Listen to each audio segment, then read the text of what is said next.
Je serai rapide sur le budget parce qu'on va vous donner rendez-vous chaque semaine là-dessus pour vous tenir lieu un peu de ce que j'appelle le baromètre de l'entourloupe des promesses de François Bayrou pour faire en sorte qu'il ne soit pas censuré dès le début de son gouvernement. Et j'espère qu'au fur et à mesure qu'on vous donnera ces informations, qui sont déjà en partie dans la presse, cela convaincra tous les opposants de voter la censure au niveau du budget.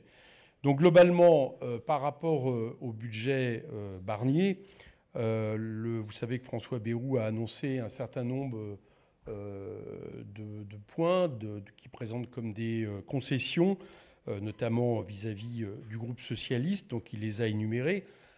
Si on calcule les concessions réelles, c'est-à-dire celles qui n'étaient pas prévues en réalité au moment de la censure déjà par le gouvernement Barnier, je donne un exemple de quelque chose qui était prévu, c'est par exemple la question de la taxe sur l'électricité. On savait qu'elle était abandonnée. Donc il a beau l'avoir remis dans son courrier, je ne pense pas qu'on puisse l'imputer à des concessions qu'il fait.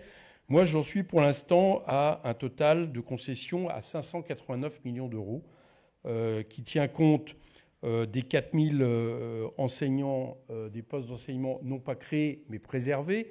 Et encore là-dessus, je pense qu'il faudra avoir une étude assez fine du coût des crédits 2024 annulés qui ont fortement impacté le ministère de l'Éducation à hauteur de plus d'1 milliard. Et mon petit doigt me dit qu'à mon avis, il y a pas mal de contractuels qui ont dû en payer le prix. Et donc, il faudrait très certainement défalquer par rapport à ces 4000 postes préservés. Mais admettons, 4000 postes préservés. L'histoire des 2 jours de carence, qui est un coût de 289 millions d'euros, mais dont Mathilde Panot a par exemple montré que d'un autre côté, comme on diminue l'indemnité maladie et que ça coûte 900 millions d'euros, on s'aperçoit qu'en réalité, là, il y a plus de baisse de dépenses publiques si on prend l'ensemble de ce qui concerne les arrêts maladie que l'inverse. Il y a également, pour l'instant, le fonds vert. Alors, le fonds vert, François Bayrou a annoncé 1,5 milliard, mais pour l'instant, on en voit de plus, mais on n'en voit pas du tout la couleur. Pour l'instant, on voit uniquement la couleur de 150 millions d'euros en plus. Donc ces mesures, il y en a 4-5 comme ça qui n'étaient pas prévues, font 589 millions d'euros. Et de l'autre côté, qui sont en train d'être discutés au Sénat, vous avez en termes d'amendements, c'est-à-dire d'amendements par rapport au budget initial de Michel Barnier, vous avez 2,5 milliards d'amendements qui sont en train d'être soumis au Sénat, soit qui ont déjà été passés, soit qui sont soumis d'ici demain, qui sont issus de ce que le gouvernement Barnier voulait imposer en plus comme dépenses. Et vous avez 2,25 milliards qui viennent du gouvernement Bayrou. Bon. Et je ne compte pas là-dedans ce qui, au final, ressortira des 2,7 milliards de baisse de dépenses publiques prévues par des sénateurs, avec, là j'avoue que je n'ai pas eu encore le temps de regarder dans le détail, avec parfois, souvent même des avis favorables du gouvernement.